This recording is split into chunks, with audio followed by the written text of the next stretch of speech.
4 or 5, is there? Right. Or 4's, Yeah, there's not enough should we base information. 4 off of the 400 originally, though? You know, the textbook put this in here, and I'm not even sure where they got. From this information, we just have 1 and 5 to work with. So you can kind of just make approximations. I just didn't know if you wanted us to work back from the 400. You can, yeah, you can. Yep. Okay.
Sweet.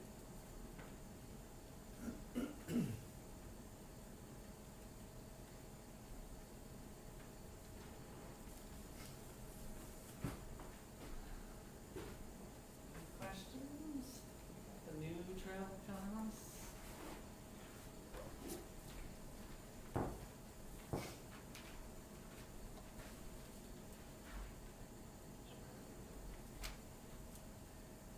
Yeah. So all of these costs go up by the 24%. Let's start to map it out.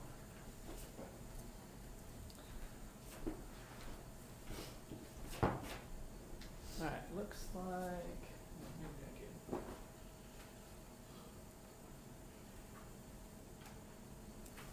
You might even draw the old right. You can draw the new right on the old. Then you got all the stuff there. It'll be a little easier.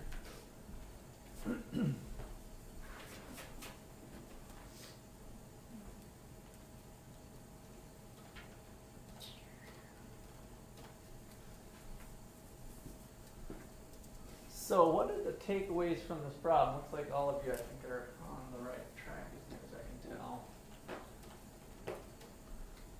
What's the main takeaways here? That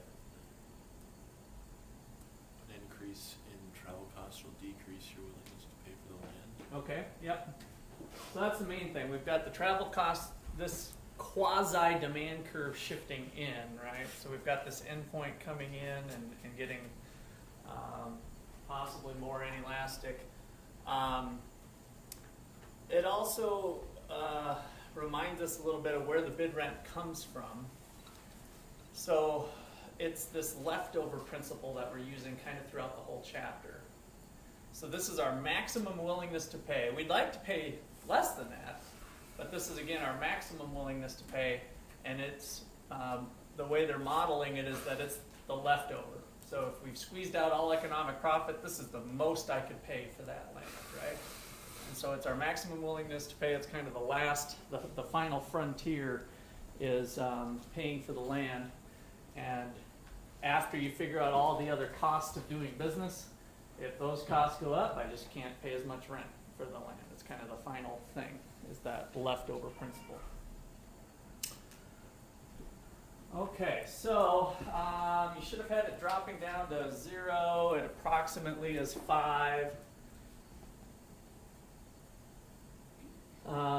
Travel costs ramped up to 260, and that's then what wiped out all of the $50 willingness to pay, meaning we've got 0.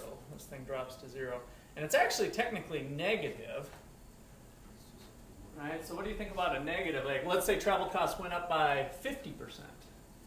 You would have to be paid to live there. You'd have to be paid, and so that we wouldn't actually I mean, we could draw up the numbers from a mathematical standpoint, but from a realistic standpoint, it just means you're not buying, right? You're out of the market.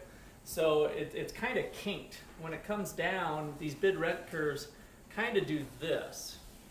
Even though mathematically with our equations, we might have them go negative, but really you're just dropping out of the market and not paying anything. Chelsea?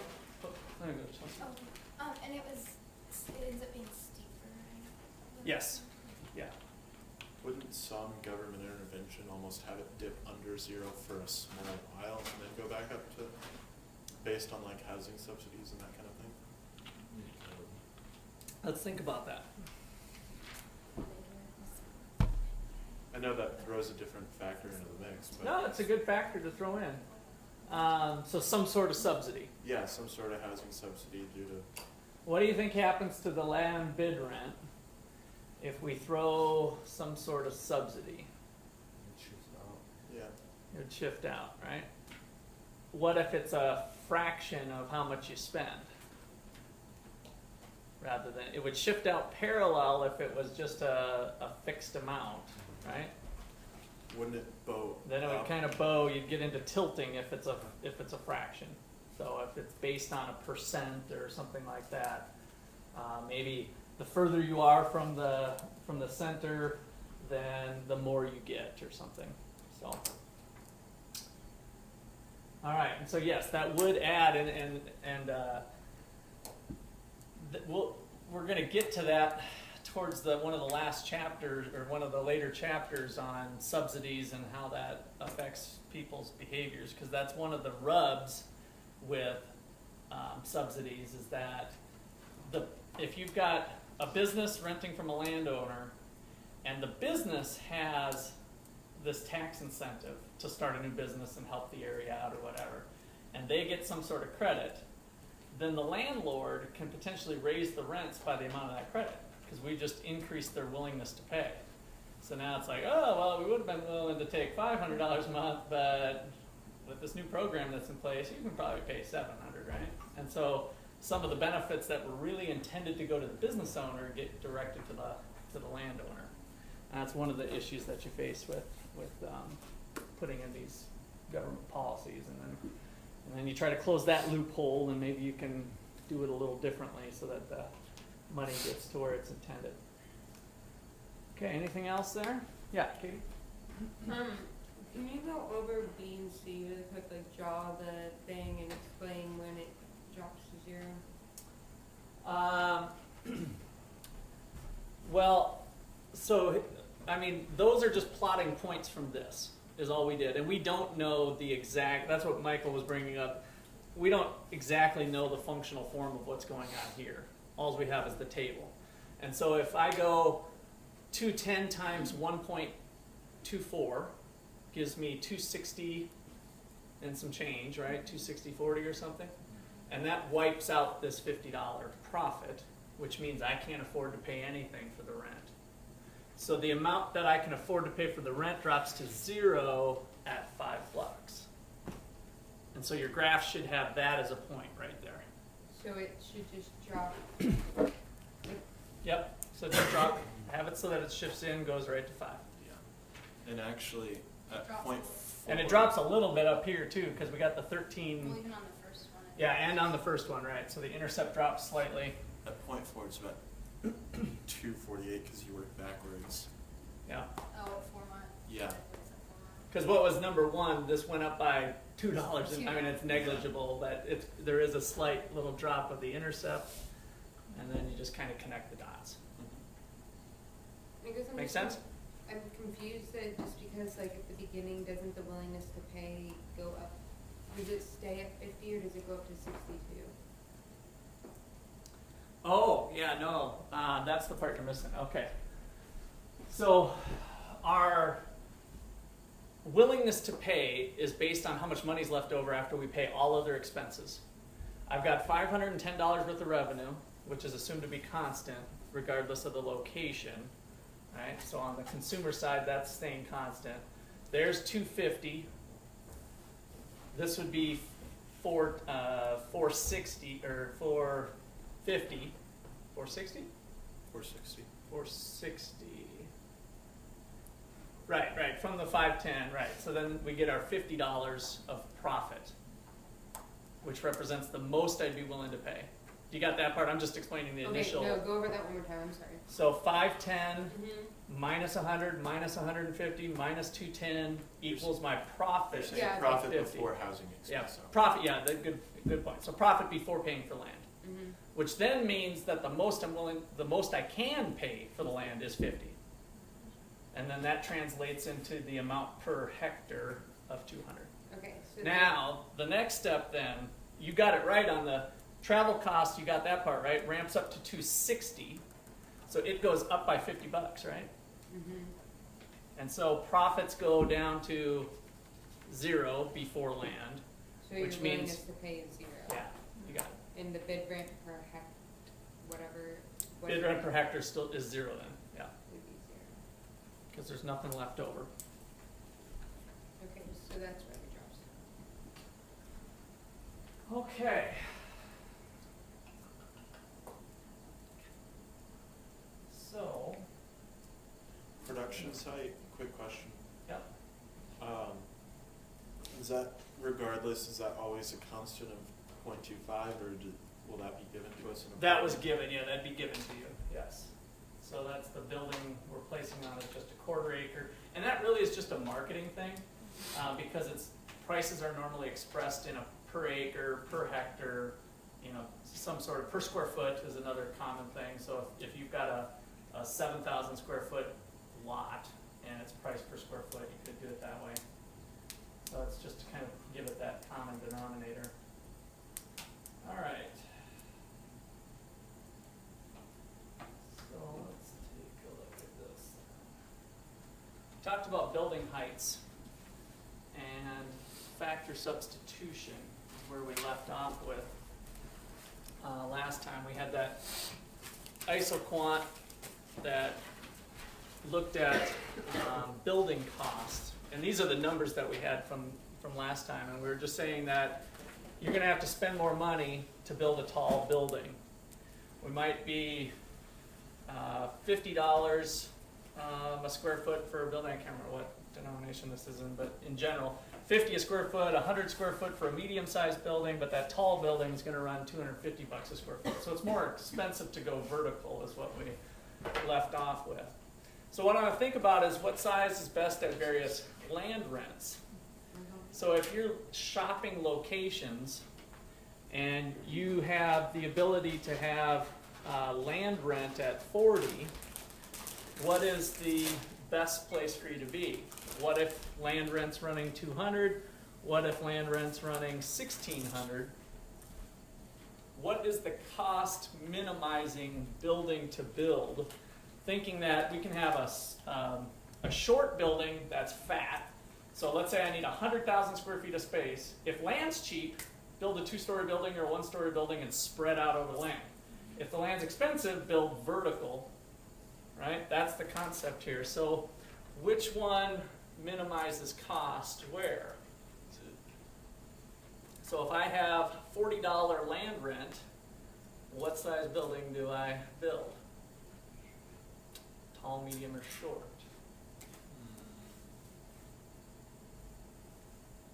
You can kind of ignore this data for now. I say you build short. Go short. Total cost, right? So what we've done is a combination here of how much the building cost is going to be in terms of land and rent. And so my total cost for the project starts to change. As rent goes up, I start to be able to take advantage of a more expensive building. So if I build the short, fat buildings on the little more expensive land, then my costs would be higher. Right? So $250 is the total cost of the project, hogging up a bunch of land, basically, because the land costs. So there's this trade-off going on that if I build bigger buildings, my cost per square foot go up, but I'm using less land. So as the land gets really expensive, as we've seen in the central business district, then we start to see taller buildings become affordable. So with the land at $1,600, our total costs are minimized at $314, even despite the fact that the building cost per square foot is way more expensive. My total cost overall ends up being cheaper when land is super expensive. All right, so that's the concept. And those are the competing forces that we're looking at as we look at the trade-off between building and land.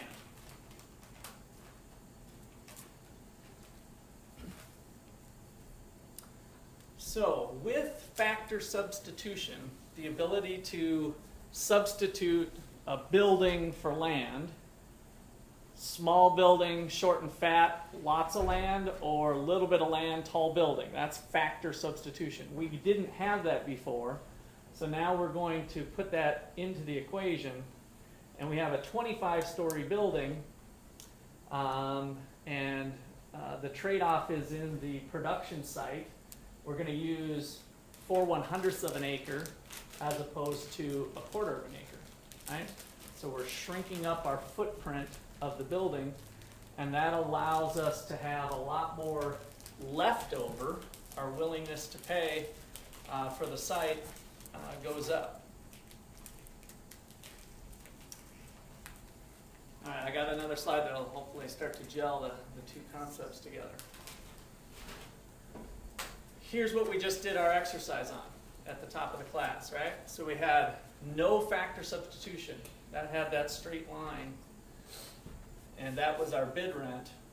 Now with factor substitution, we build that tall building, and we can afford $1,600 per acre.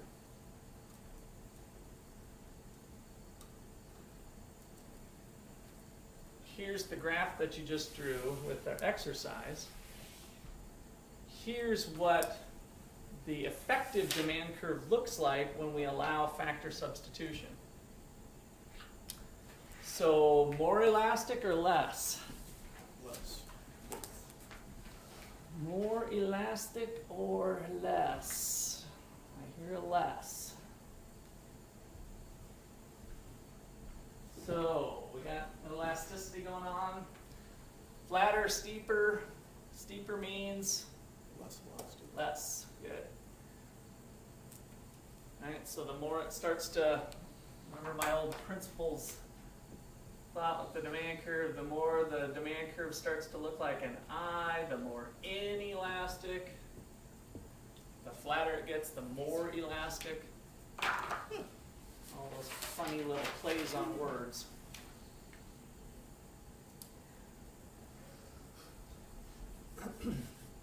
So biology time for econ.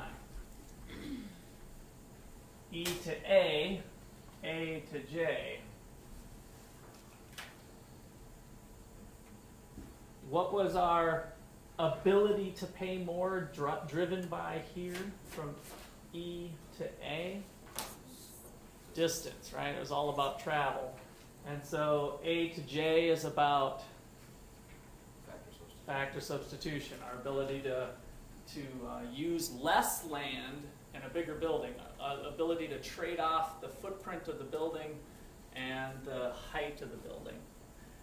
So we can think of those two things working together, that this is the true demand curve, the bid rent curve, when we have factor substitution, which is what we have in reality, right? We have those choices. So the real bid rent demand curve would be the one with factor substitution.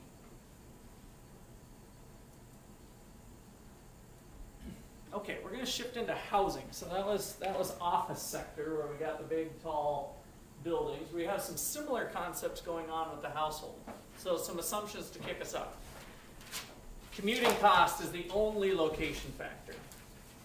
One member of the household commutes to the employment area. We're not having the dual household for now.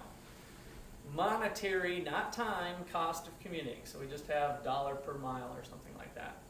Non-commuting travel is insignificant. So we live close to grocery store and all that. Ubiquitous public services, taxes, and amenities.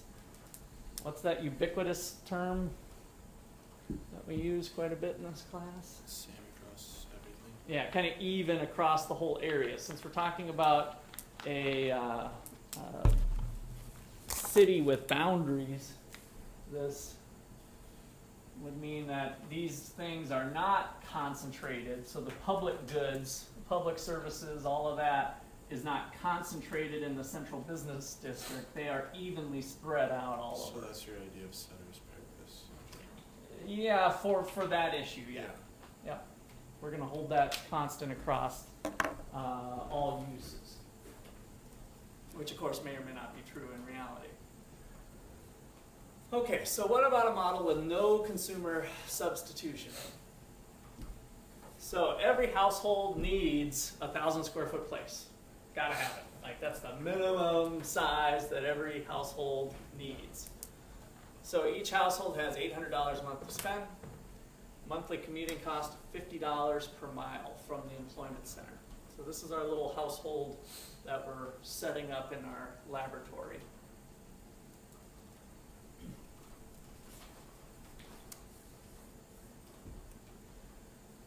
So housing prices adjust. This is really kind of martini glass-ish in concept, right? So we've got the prices of housing adjusting to commuting. The further you are away from employment, the less you can pay for the house.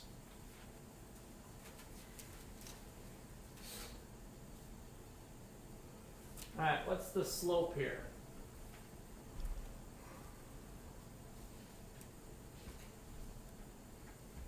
Changing price for changing distance, Okay, and price of housing. housing. So how much, what's the housing, what's the effect on housing? This is per square foot now. Housing prices go down as you move out. Right. And a nickel, Mm-hmm. right? So a nickel, rise over run, little nickel change on per square foot, which gives us the ability to set up this idea of locational indifference. I don't care if I live here or here, as long as the housing prices have made up the difference for me, right? Locational indifference. I can be at mile marker 4 or mile marker 10, as long as the price of housing has made up the difference.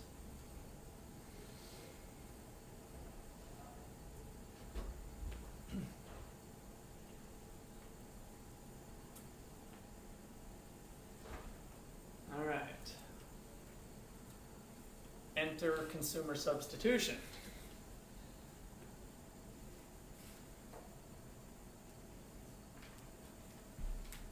So if housing prices go up as we move closer to the employment area, what are consumers likely to do? You can even think about the real world in this one. I know that sometimes we don't sometimes we drift away, but if it's expensive in the city, what do city dwellers tend to do here in downtown Kansas City? Buy smaller houses. Buy smaller houses, right? So they're just the natural law of demand. Square foot is substitutable. And so as the price per square foot, we're like, 1,000 square foot would be nice, but I could probably live with 900. I could live with 800 square feet or whatever. So that's the substitution that we're talking about, adding back into the picture.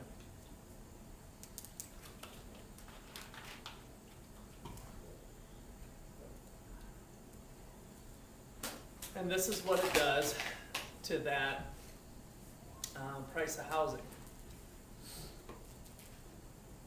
It gives us that convex shape. We were here without consumer substitution, so a nickel drop for every for every distance we were out. But if we allow the possibility of substituting into some smaller housing, we can see the prices even go higher. And so that slope is now a function that's not modeled here. And there's a lot of work done on what's called hedonic pricing. And it's the value of something measured in terms of what its attributes are. So we might look at the demand for apartments, and we say, well, what if there's a swimming pool there? How much more can I charge in rent? Right? What if it's close to the city? What if it's has other amenities, the high-end stainless steel appliances? What if it's got this, right? So we think about the attributes that it has, and we can think about how that affects the price. So there's these model of attributes that end up affecting the price, and so that's what this H of X business is, a function that captures the consumer paying more per square foot if closer. There might be other things closer to the theater, closer to the art museum, whatever the case is.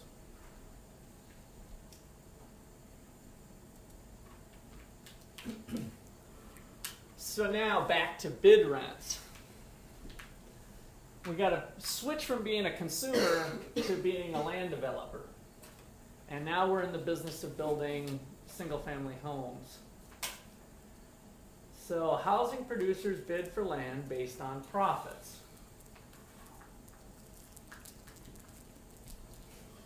What is the most that we think we can bid for the land at the auction?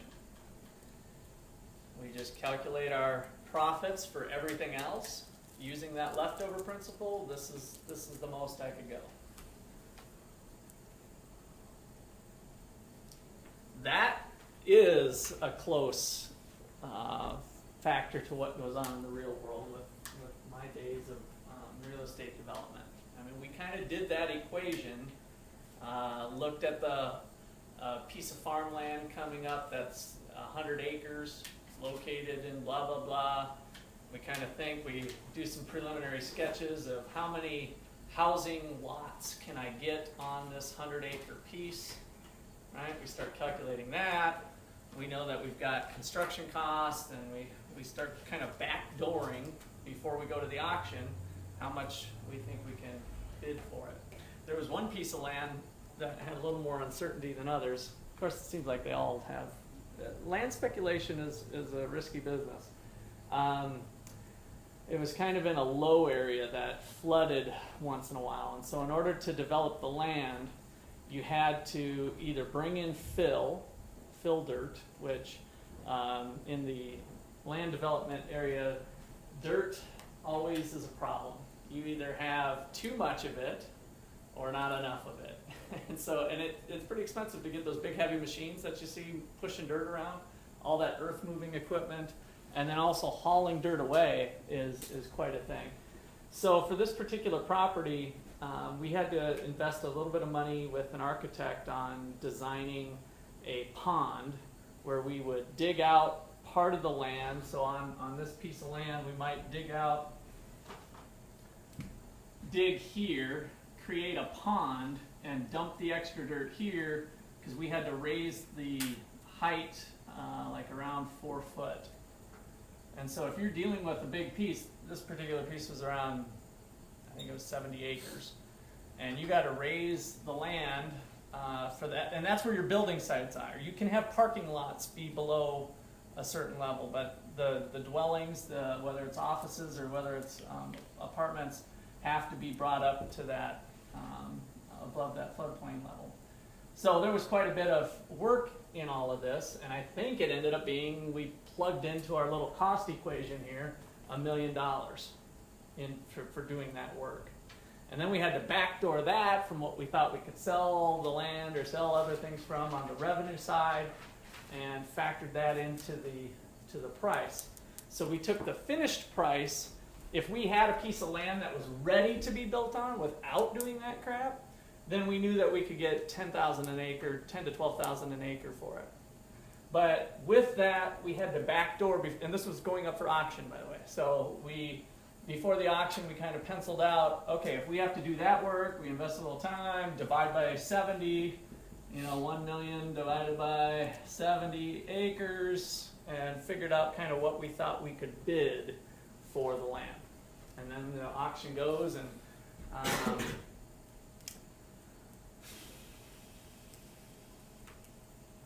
think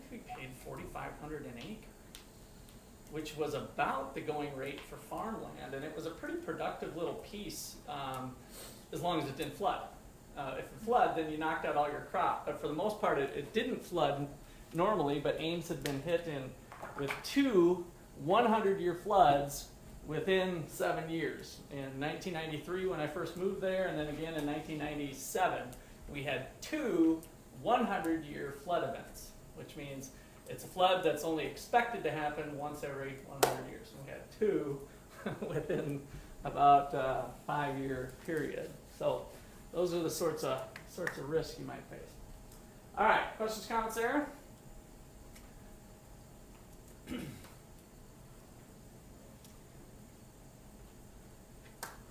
The results we get are similar to what we got with the other exercise.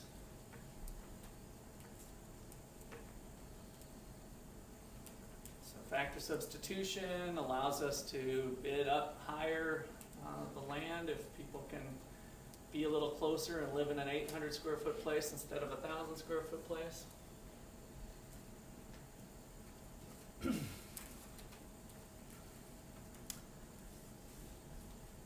This next section just kind of looks at the real world in terms of population density of what really goes on in the city. And so, out in the burbs, what do you guys know the square foot of your house that you grew up in? Or 2,000. About 2,000? You guys know? I used to take that stuff for granted because being in the real estate business, you just kind of know square feet right off the bat. 2,000 probably in about the median type range, kind of average range, right? For your area? For that area. Yeah. It's a little bit, I guess, in that area. You guys have all been in the Granger house. I would say that house is probably 15. no, that's over 2. First floor and second floor. I don't know what goes on in the basement. I've never been down there, but haven't had the opportunity to see. It's a workout room. We were down there the other day. So it is finished. It's finished down there. Yeah. Okay. Well, the first and second floor are probably around 2,000 to 2,500 square feet, is what I would guess. So just to give you an idea. So kind of a It's normal, pretty small upstairs. normal looking place. So now this is the land used in the suburbs per household. Now this is actually pretty light, but it takes into account some apartment dwellers where you're stacked on top of each other. The average residential lot in Ames was around 7,000 to 10,000 square feet. It's kind of a normal size lot. You get into some of the older towns, even here in Ottawa, they have what I used to call the lean and mean lots. So they're kind of like narrow and deep. And some of those can get down to this 4,000, 5,000 range. But that's a little bit small, and it probably averages in apartments. And then you can see as we move into the city, we're getting really small per square foot. The size of the house drops. People live in a little tighter quarters. You guys ever watch the Property Brothers and stuff like that? Some of those housing shows? I'm always surprised. They kind of bounce around the country, so I just happened to be flipping yesterday, and this house was fairly small, and it was $562,000 because it was in Boston. And they were redesigning, and he's like, well, we created a spacious living room. You know, they kind of redesign it, and they started showing it. I'm like, that is not spacious. It's spacious for Boston, but not for Otto, Kansas. All right, so that wraps up this chapter. There's a couple things towards the end that kind of show the mixed uses of those pictures. I'll just kind of breeze through. Here's the last one. This is just layering on top all the things we talked about with the chapter. And this is that beltway, that loop going around in the three-dimensional picture. So we can think about the influence of distance away from the city center, but then we start to hit manufacturing areas. And so the outer envelope of these lines kind of reflects the bid rents throughout the city's surface. All right, time for a little exercise. Let's talk about Gandhi. So this is problem 6-2. Okay, seriously. Yeah, I even had a back little picture, so Gandhi was overlooking your work. We have to be scrupulous. Yes, no cheating. No cheating. Unless it's peaceful cheating, right? Yeah, peaceful cheating, that might work. Cooperative, I do allow you to talk to your neighbor with this, so this is not test time, so there is cooperation, just like Gandhi would want. All right, so I'll just kind of read it through together here. Collaborative study. So Gandhi and the leftover principle. In 1917, Gandhi settled a dispute between Indian farmers and British landowners. Under a sharecropping arrangement, each indigo farmer gave 15% of the harvest to the landowner, which was a common way to do it even in the United States way back when it was sharecropping. When landowners heard about the development of synthetic indigo, they quickly sold the land to the farmers, who at the time didn't know about the synthetic indigo. Those bastards. And the upcoming collapse of indigo prices. When the price of indigo dropped, the farmers who had purchased the land demanded their money back. Gandhi negotiated a partial refund of the payments. Imagine you are Gandhi's research assistant and must compute the appropriate refund for the typical new landowner. Our assumptions are that the initial price of indigo was $10, the annual output is 100 units per hectare, and the annual non-land cost. Is.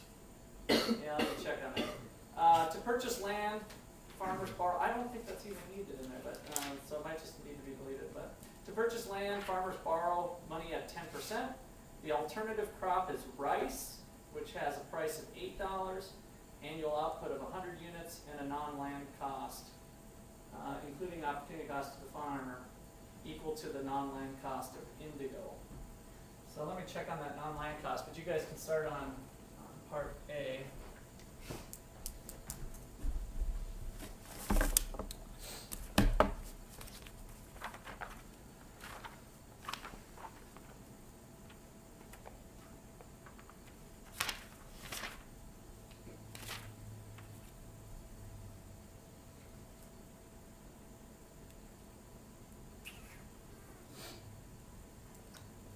Yeah. That's what I thought. It's worded weird, but there is nothing to add on to that. So it's just acknowledging that there is annual non-land costs, and you just end up kind of backdooring things. So think about the problem, and I'll come around.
harvest.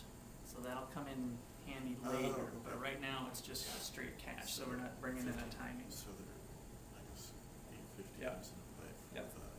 for the non-land costs. what's the annual rent then? Well, that's kind of think about what's going on with the situation with the farmers. Pretty much got all the pieces. You do have all the pieces. So the rent's just adding the interest cost, or? Think about who's getting that money with the sharecropping.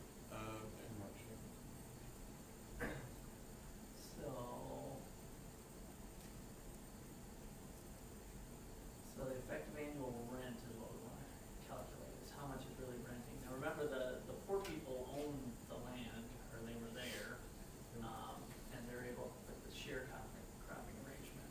So each indigo farmer would be 15% of the harvest. With the sharecropping, they kind of run the land, they go through the whole thing, and then each indigo farmer gives 15% of the harvest to the landowner, the British, who So stole that's- it from them got in it. the first place. Right. So the revenue you had, right? So the revenue from the land is the 100 times 10.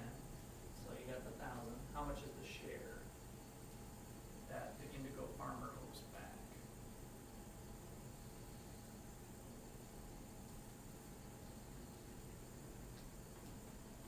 Yep. How much do So they, it's, that's right. how much do they sell a hectare for? It doesn't say. Yeah, that's what I want to discuss. So let me have everybody pause. Let me just This. kinda get up to the I'm just front. gonna guess for the, it's because of the 10% interest rate. Where is that part again? The willingness to pay, I mean, they don't really Yeah. show one way or another, but So considering it'd be, if they have no other costs, it'd be the profit minus their interest rate. So I couldn't find anywhere in the text in this chapter where they give this to you. So this is what I wanted to talk about with this problem. So I'm going to give you kind of a long-winded answer, so bear with me. And you can take some notes maybe on this as well. But the capitalization rate is kind of the interest rate, or the rate of return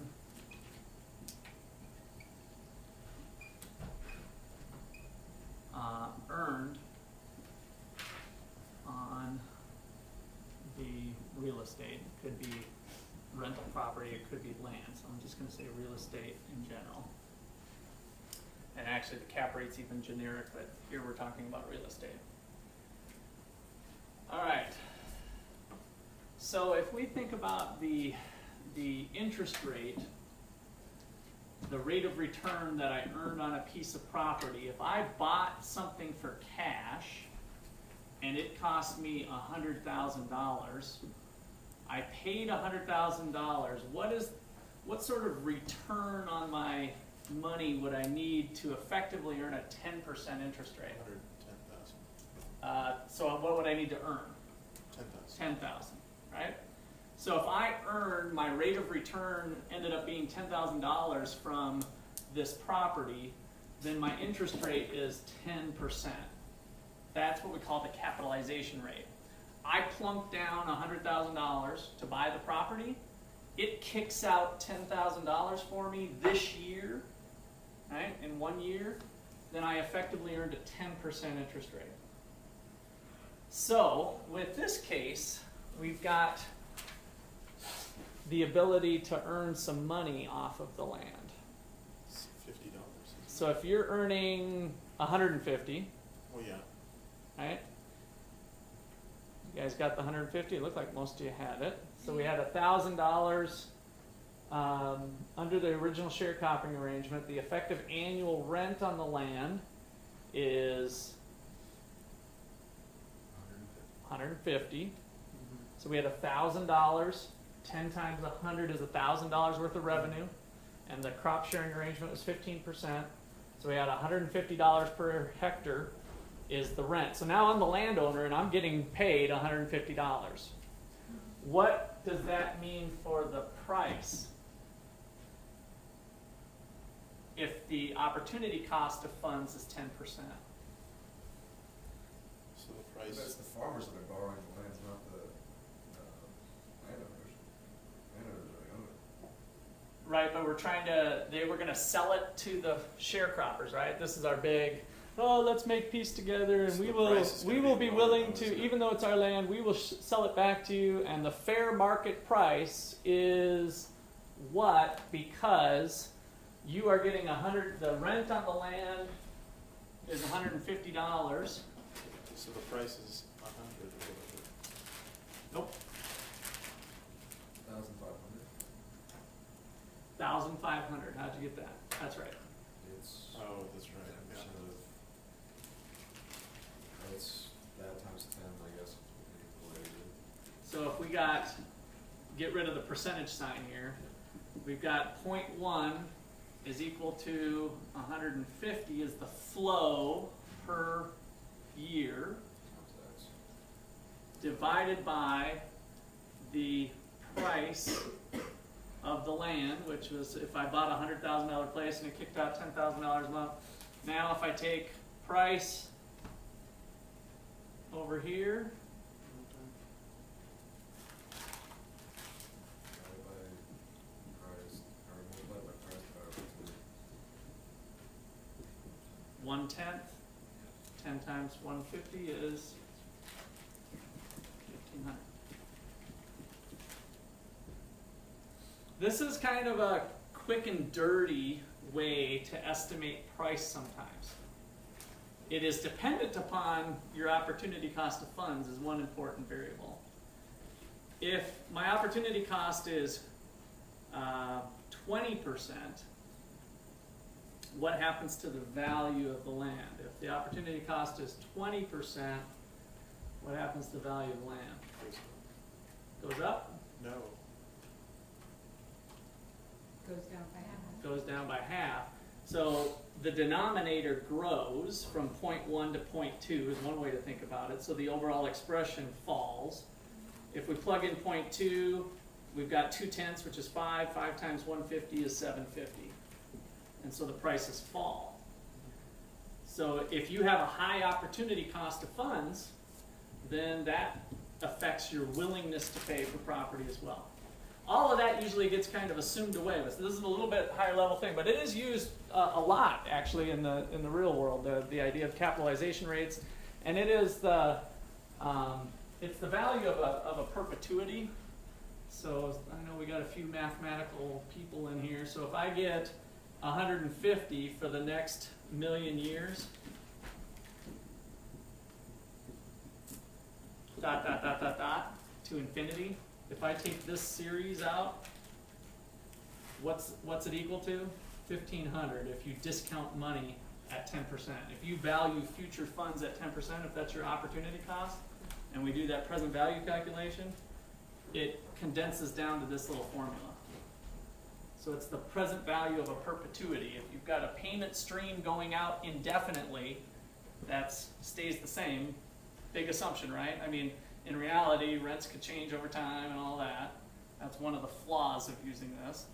But if that stays constant and your opportunity cost is 10, today I think it's worth 1,500. Okay, so run with that. So that's that part of it is one way to come up with value. So,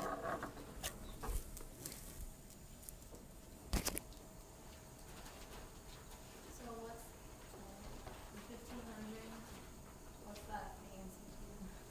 That's, which one is? So good question. What is that? The price of the non-land cost? The price of what?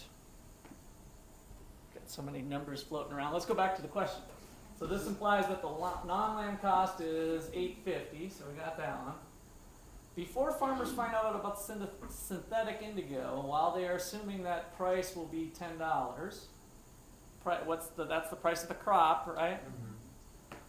The anticipated annual profit from indigo is the 150, right? that would be the rent, that's not the profit. But if we're the farmer Okay. and there's zero, right, so that ends up being, that's the leftover principle, is that it's whatever's left over. So that calculation ends up being one and the same because of the leftover principle that we're using here. So isn't there willingness to pay then is it 1350? No, No. because we're evaluating the 150 per hectare. So every year the annual profit from Indigo is 150. So the farmer's willingness to pay for the land is Chelsea? 1,500, right?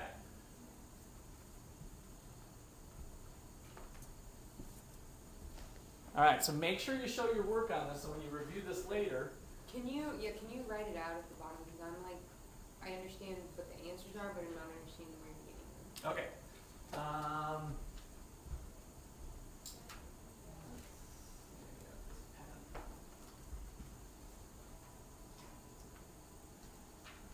You can just go back to A and do that one.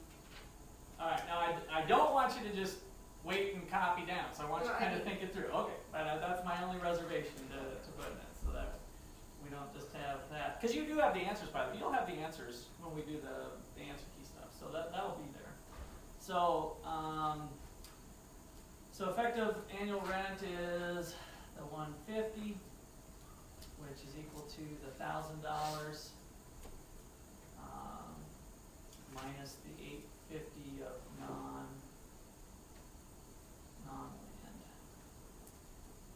because the sharecropping was the 15% of the 1,000.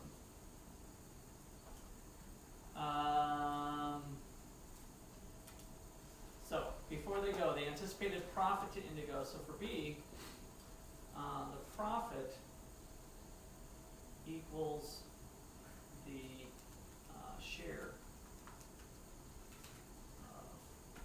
of, What was the second one for A? The 850. which equals 150.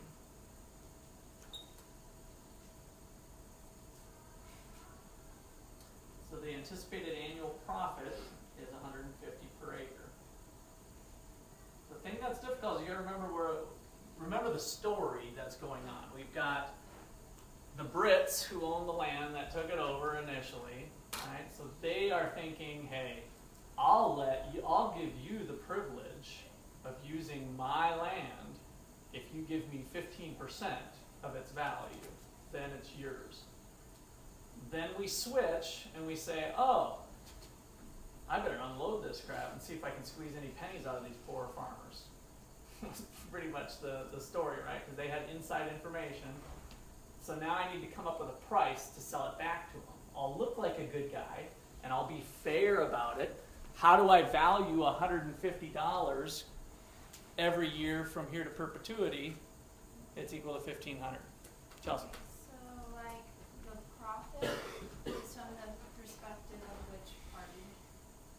Does that make sense? Well, the profit's Uh, equal yeah. to the rent. Yeah, it's kind of both, because the rent to the landowner, the Brit, was 150. And so now that 150 is going to become the profit of the farmer when he owns it, right? Because now he's going to get it. It's the leftover amount. He's paying himself the rent. You can think of it that way. He's getting that amount back. Now that he owns it. Now that he owns it, right?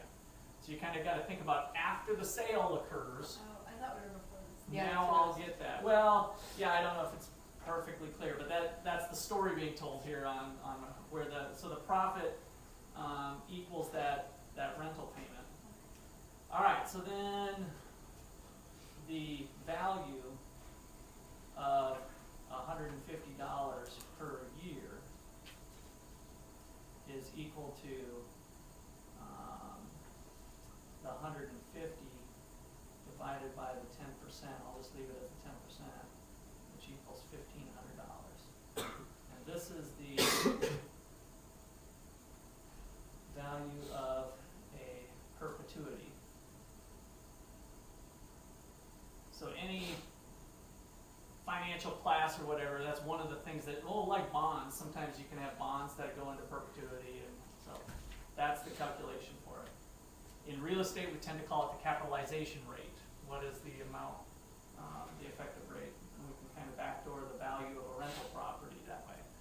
So if after, back to this example, if I place the 10% value as an opportunity cost, and this rental property brings in $20,000 worth of rents, but then there's $2,000 worth of taxes, $1,000 worth of insurance, and $7,000 worth of upkeep and maintenance and roof repair and all kinds of stuff. At the end of the day, I expect on average to earn $10,000 from here to perpetuity, which again is a big assumption maybe. So 10,000 divided by 0.1, I will offer 100,000 for this rental property. So in this one, you're saying that that $1,500 is what the land is actually worth? Yes, per hectare. That's right. So it's a value.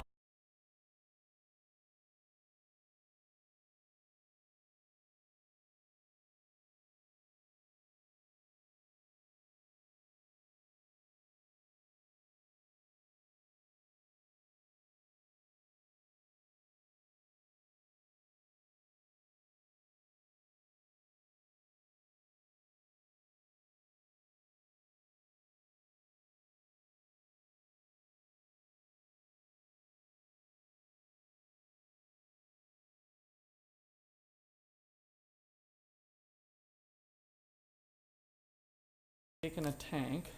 So the revenue goes in half from Indigo. Yes. Revenues go down.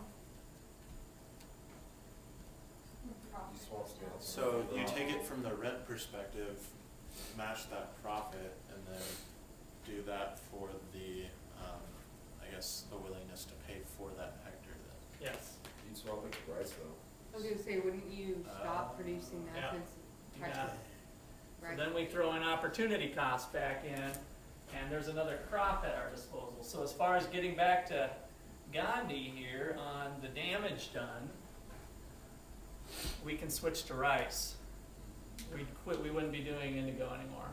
So the land had alternative uses.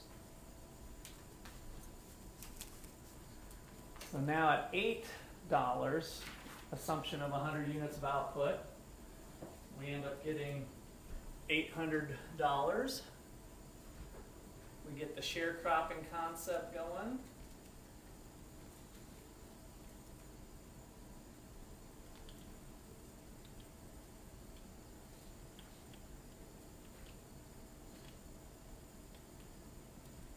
Now we kind of do the similar calculations backwards to figure out. Remember, our goal here is to figure out how do we compensate the farmer back for getting screwed over by the Brits? They don't have to calculate that 15% to the landowners anymore, do they, or is that counted as profit?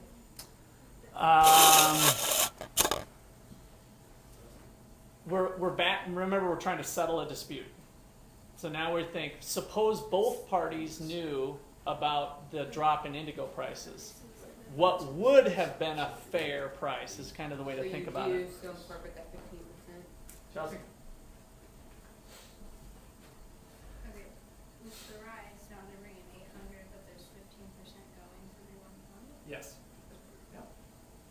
So all we're kind of doing is in this dispute resolution, some attorneys hired us, had the farmers known about the indigo drop like the Brits did, what would have been the fair price? And now that's going to be how we go about getting compensation to them. John? Your non-land costs are gonna be the same, so your, Are they? yeah, it says equal, the non-land cost, including the activity cost of the farmer, is equal to the non-land cost of indigo. So it'd still be $850, you'd only get $800 from. Well, Right. the non-land cost just changes according to your total revenue. I think the non-land costs, we're going to assume that would change. I thought that was one little goofy thing about this, that our normal thing is to think, but with using the model, the leftover principle, then we just work it backwards like we did before. But that's a good point. It's a valid point. Like, what are those non-land costs? It's kind of all unmodeled here, so we're just going to use the same approach to calculate the payment back. So the 120 would be the share back with the $800 worth of revenue. So the profit's now 120? 120 is the profit and or the land rent that would have been going on.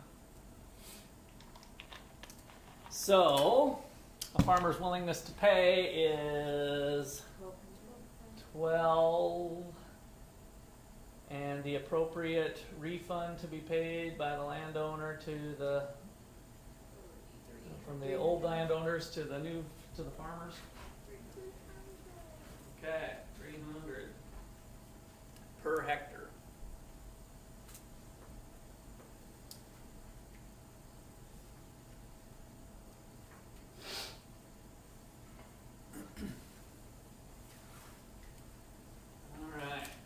Are you gonna have the rest of the chapter 6 problems due on Tuesday, or? Yeah, so I guess this is as good a time as any. We're gonna got one little thing left, but so chapter 6 will be Tuesday. But then I also want, as part of your homework, to read chapter 7. Chapter 7 is more non-technical. It's kind of talking about land use patterns. And so it's pretty much a read and comprehend. They're going to talk about statistics. We'll go over it, but we'll end up going through it a little quicker in class. And I'd like you guys to be ready to have some discussion. So I'd like you to read all of chapter 7 prior to coming to class on Tuesday. And then we'll end up kind of tackling that chapter that way. I'm not going to be here. Mike and I aren't going to be here on Thursday. We are. Next Thursday, we're going to be in Italy. No, but on Tuesday. Oh, Italy is next Thursday? Yeah, we leave Thursday morning. Oh. But we'll be here on Tuesday, but that'll be the last time before spring. Okay. Yeah, let's talk Tuesday. Wait, what's on Thursday?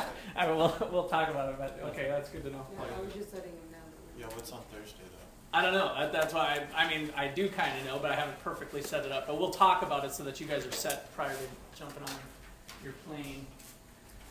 Okay. I think we're gonna do anything. No offense, Russ, but What'd you say? I was like we're gonna do anything while we're in Italy. You guys will be a little preoccupied. Choir. It was supposed to be the whole school was. All right, so this is kind of a cool thing that helps. And they were like, yeah, choir. It's pretty bad actually. This is a video that a guy that I met at the conference I went to. He is head of a transportation organization that helped get this some ideas, some market principles into public goods. Drew So tollways, right? Tollways can be private firms that built a highway and now we're collecting money from it. That type of thing. So kind of transitioning. The emphasis of his organization is to at least consider options to where a market system might be able to help with what we perceive to be something that the government has to provide, like roads. And so that's kind of the gist of this 8.5-minute video here. It's pretty cool. And this, yeah, Drew Carey did this part. So he recommended this to me after I talked to him at the conference. So. Oops, I got that. When I do that, it's a silent film. Please.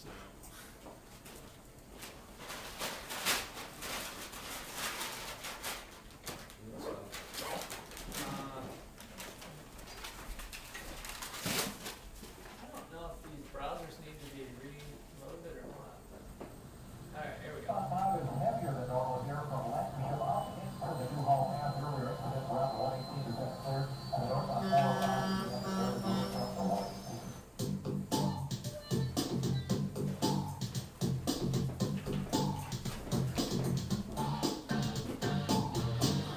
Hi, I'm Drew Carey here at the corner of Sunset and Highland in Los Angeles, California. One of the worst intersections in all of Los Angeles. It's only 4:15. They already have a traffic cop in the middle of the intersection. Traffic is here all the time. Traffic goes all the way back in each direction, blocks and blocks. There's no end in sight to it. Los Angeles, along with a lot of other cities like Portland, San Francisco, Minneapolis, traffic is the #1 concern, the #1 complaint from the people who live here. And like a lot of places in America, It's only gonna get worse. So you live in LA, right? I do. And, what do you think about the traffic here? It sucks. Is this not for you? Yeah, everyone in LA complains about traffic, but we don't want to talk to just anyone. We wanted to talk to the poor soul with the most congested commute in LA. We asked Johnny Ken from radio station KFI AM 640 for help. So we teamed up with Drew and the Reason Foundation to start the most congested commute here in the LA area. Remember, not the longest commute. Those of you who get stuck in a whole lot of traffic is what we're looking for. And you can't have a car driving you there either. I don't wanna hear from Harvey Weinstein about how bad his commute is. I hear people say this. The number one reason they want to move out of LA is the traffic. Yeah, but you guys like congestion because it keeps people listening to you, right? Yeah, no, we fairly admit that. Well, we heard plenty of traffic sob stories and finally found our contest winner. Meet graphic artist Josh Lipking. Do this every morning. Check out Sigler, Google Traffic. Every day, he kisses his wife goodbye Here you go. Good day. and drives into hell. That's when, you know, you get this heart pumping in your chest, start to sweat a little, and just kind of bite the bullet. Just go for it. But he tries to make the most of the time he spends stuck in traffic. So this is a great little tool. One-hand flosser. And it's slow enough where, you know, people putting on their makeup, people shaving. I had chicken for dinner last night. You know, if you get That's tired your of traffic in philosophy LA, for you a bit too. you can always take the bus if you have a day and a half to get to work. Oh, I've used transit. Josh actually gave his car away and used public transit for over a year. But it turned out the bus was even slower than driving. The transit out here is stuck in the traffic. So Josh eventually bought another car. Josh lives only 16 miles from work, but it often takes him an hour and a half to get to the office. At the end of the day, it's the same fight to get back home. 3 hours a day. No one should have to live like this. We've got to find a way to speed up Josh's commute. What would you do about traffic if you were the king of Los Angeles? So the King of Los Angeles, I think we're pretty much screwed. I make people use the gas pedal more, and I make them pull all the way up to the bumper in front of them. On the John and Kim show, I suggested other ways to bust congestion, like letting private companies pay for roads. Well, how did that help? Well, first of all, taxpayers were meant to pay for the road. Like, I was talking to somebody from the Reason Foundation at dinner, and they go, what do you do, what is that for Model 1s? And he goes, just double decker it. And I go, who's gonna pay this? Just let a private company do it. They can charge people to ride on the road. You get a fast pass, and you pay $5. Sure, the top deck could be for the Yeah, yeah, but if you're privatizing, you'd have different companies bidding, you know, I would love that anyway in LA. You know? Yeah, Maybe the Drew Carey freeway would look something like this snazzy double-deck toll road in Tampa, Florida. Or maybe I'd build my road underground. Here's a tunnel that's being built in Paris. Tunnels that run underneath Australian cities help people get around town. The private sector paid for all these. Life would be much happier without the congestion. So let's build the Josh Lipting Tunnel. Double deck one of the freeways he uses. Or hey, how about building some special express lanes like the one accountant Cedric Allen uses? Oh, this piece of paper, this is the billing statement for using the 91 Express Lane. 168 total trips, valued at a cost of $548. Which people see that and go, wow, you spend that much? The 91 Express Lanes isn't your typical toll road. A private company built it in the middle of the 91 freeway in Orange County, California. The express lanes run right next to the regular lanes, so drivers can choose to use them or not. And you don't have to stop at toll booths. Tolls are collected electronically from this gadget that hangs overhead. When traffic gets bad, the price of the toll rises. The OCTA owns the 91 express lanes. Here's spokesman Ted Nguyen. The average toll is about $2.76. The low end is about $1.50, and the high end is about $9.50. Sounds pricey, but each day about 40,000 people pay the toll because the special lanes let them zoom past slow-moving traffic. Mailman Demetrius Mikes battles through congestion on his way home, but once he hits the express lanes, his commute speeds right up. To me, it seems about an hour and a half to 2 hours. Traffic often keeps parents from picking up kids at daycare on time. Imagine paying $5 for each minute you're late. Cedric knows all about that. On an average week, we would probably spend about $40 per child times 3, that's $120 a week for being $120 a week. Once he started using the express lanes, Cedric almost never had to pay late fees, so paying a little can end up saving you a lot of money and time. Over the extra time, I do my schoolwork, talk to my son. Just time to relax. Have more time to prepare a decent meal, have more time to spend with the family, and possibly even get a movie before going to bed. Unpredictable traffic makes it hard for Josh to make plans even with his wife. But with an express lane, he could always make it home in time for dinner. The 91 toll expressways. I think that's a great idea. So let's see, express lanes, tunnels, double deckers, anything else we can do to get Josh home fast? There has to be some other way to travel. Like they should use the air. Use the air?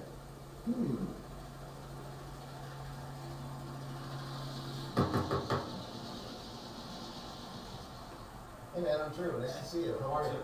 Hey, you ready for the easiest way to work you ever had in your life? Yeah, let's go for Yeah, it. come on, follow me.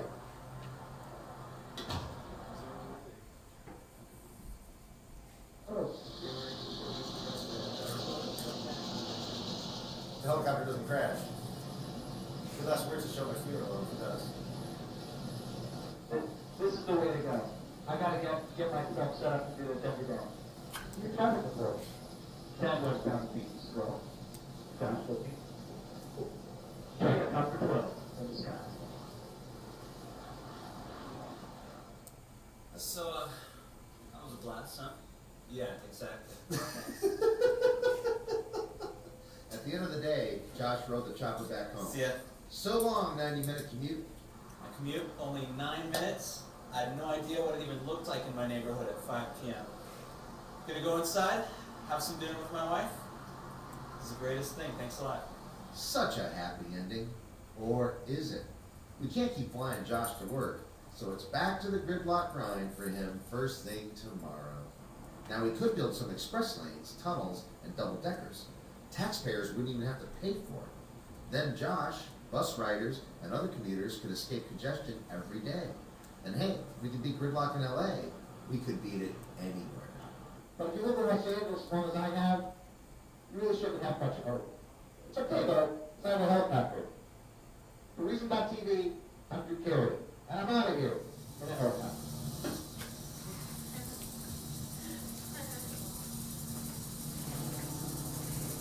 Holy shit!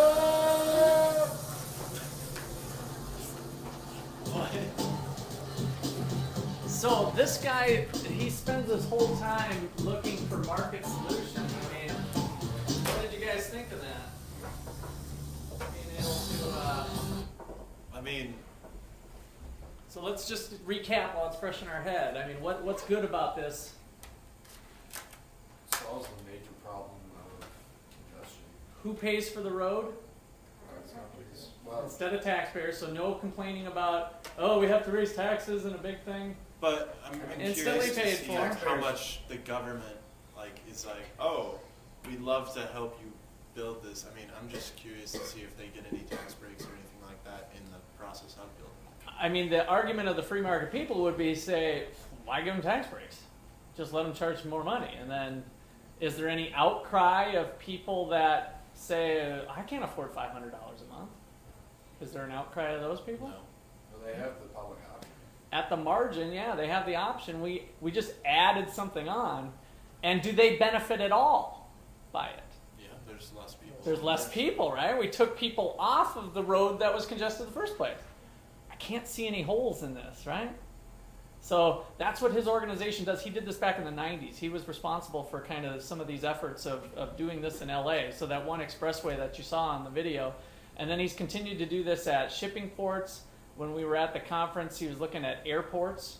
So Canada has privatized all of their air traffic control towers. And so instead of the problems with air traffic control of the government running it and dilapidated and congestion on the highway, it said Canada's system is way better than the United States now. So he's got all of these kind of questioning every sort of public good that we have. Is there a way to allow a market system to get a better solution? All right, we'll see you over the weekend.